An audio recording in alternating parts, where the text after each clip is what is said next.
regret the chances we didn't take. This inspired my book.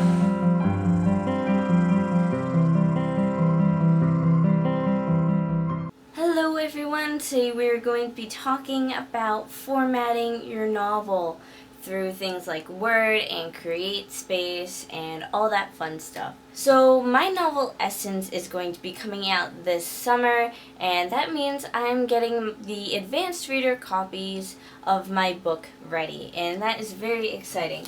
But there's a lot of decisions that you have to go through to do that. One of the first things I had to do was decide how big the book was going to be. So to figure that out, I took a ruler and I took a paperback book because my book is going to be paperback, and then I measured it, and I pretty much decided on the size of 5.5 by 8.5 because that's pretty much the standard book size. But that was the easy decision because then I had to go decide font. Now, to decide font size, I followed Catherine Ryan Howard's process of doing that. This is an amazing book. It takes you through the entire process, step by step. And she suggested to take text from a regular book and print it up and see what it looks like. Now, that's what I did for Ever Found by Neil Shusterman, and this is his book, and that's pretty much how big the font size was. And this is the actual book I took it from, so I was able to compare the font size with this to this, and I was like, that looks pretty close. And then I took my book, printed it in font size 10, and it was very tiny. And I realized people aren't going to enjoy reading that. So then I messed around with the font size more. I tried out 14, which was good, but it was still kind of a little small. Then I went to 15, and I found my winning font size. So it's not simple. It takes up a lot of time. Now, you see that this is at the actual size of the book. That's because I went to Createspace and I got a Word document that was already made for the size of the book that I was writing.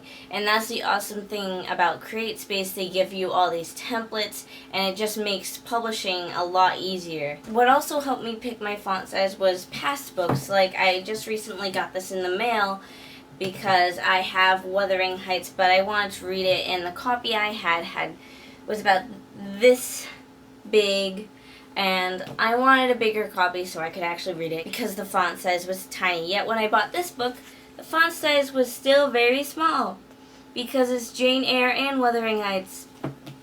But it's still bigger, but it's small font. But I didn't want that for my own book. So then I took a book like Shiver by Maggie Stiefvater, and I was like, I like the font size for that. Let's do that.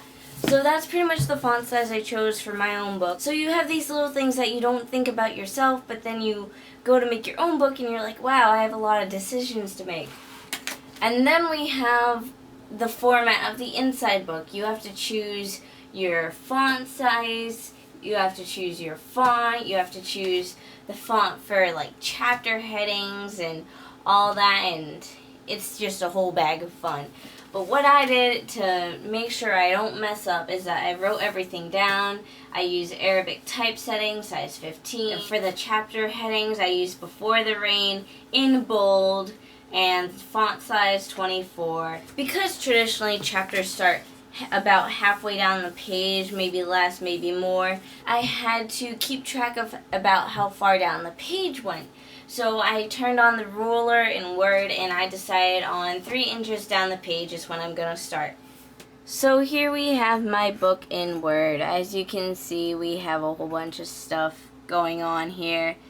But it's already set to the right size. And as you can see, yeah, it starts halfway down the page.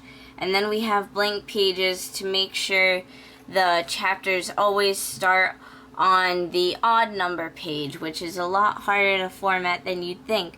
What's really awesome about Createspace is that they give you this digital book to look at before you publish it. So we have a lot of cool things like that. The book cover is a whole nother process, so that's going to be a whole nother video, but I don't want to show you how to make a book cover until I reveal to you guys the book cover. Now, I'm going to be revealing it very soon, and I'm also going to be revealing the synopsis for my book at the same time. So I haven't quite decided when. I think I'm going to do it at the 400 subscriber mark. So if you want to see it a little sooner, I suggest you tell your friends about these videos. Or, you can simply just comment below, give the video a thumbs up. That also helps me get more subscribers. And I actually really like the cover of my book, so I can't wait to show you guys. And of course, thanks for watching. Don't forget to comment, give the video a thumbs up, and subscribe.